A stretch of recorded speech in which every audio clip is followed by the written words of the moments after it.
साल भी सैलाब का ख़तरा वो मंडला रहा है और ख़ास तौर पर जनूबी पंजाब और ख़ुसूसन मुल्तान में पिछले साल भी हमने देखा था कि तारीख का सबसे बड़ा सैलाब आया था, जिसमें एक जो महकमा था रेस्क्यू का वो बड़ा पेश था और जो आवाम जो लोग फंसे हुए थे पानियों में उनको बचाने के लिए हमने देखा कि वो बड़े सरफहरिस्त रहे। और आज भी इसी हवाले से एक मॉक एक्सरसाइज की जा रही है कि जिसमें हेड मोहम्मद वाला के ऊपर मौजूद जो दरिया बंद है इसके ऊपर जो है यहाँ पर मॉक एक्सरसाइज की जा रही है रेस्क्यू की टीमों की जानिब से और बाकायदा ड्रिल्स की जा रही हैं। जी, आज हमने तीसरी प्री फ्लड मॉक एक्सरसाइज यहाँ पे चनाब के ऊपर की है,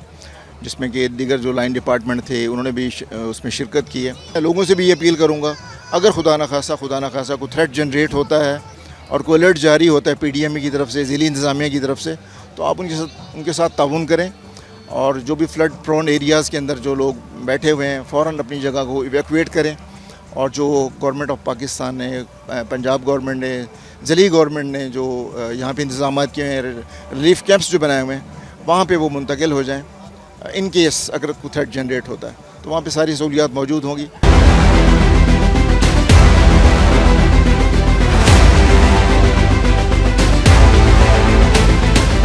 In the hour of crisis we are all working together as a single team. जिस तरह का सैलाब आपने लास्ट ईयर देखा, अल्लाह ना करे कि हमें वो दोबारा देखना पड़े, मगर इंशाल्लाह ताला किसी भी किस्म की इवेंचुअलिटी के लिए हम सारे एज अ टीम जो है वो बिल्कुल तैयार हैं। जैसे आप सारों ने देखा यहाँ पे CPR करते हुए हमारे रेस्क्यू के एहलकारों को, तो आई वुड अर्ज एवरीबॉडी कि CPR करना एक बुनियादी लाइफ सेविंग स्किल है और इसके लिए रेस्क्यू के एहलकार का होना ज़रूरी नहीं है, ये हम में से हर एक को आनी चाहिए। तो if one thing we can take away from this exercise वो ये है कि हम में से जो भी रोल प्ले कर सकता है in the hour of crisis, अगर हम सारे यहाँ पे इकट्ठे हैं तो ये फ़र्क ख़त्म हो जाएगा कि कौन ऑफिसर है और कौन एहलकार है।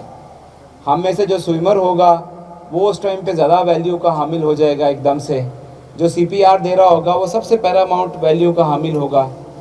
तो हमें एक तो यहाँ से ये मैसेज लेके जाना है कि जो क्राइसिस का टाइम होगा उसमें हम सारे कोई ना कोई स्किल ऐसी ज़रूर सीख लें जो उस टाइम वैल्यू ऐड कर सके। हम यहाँ पे खड़े होके सवाए एक यानी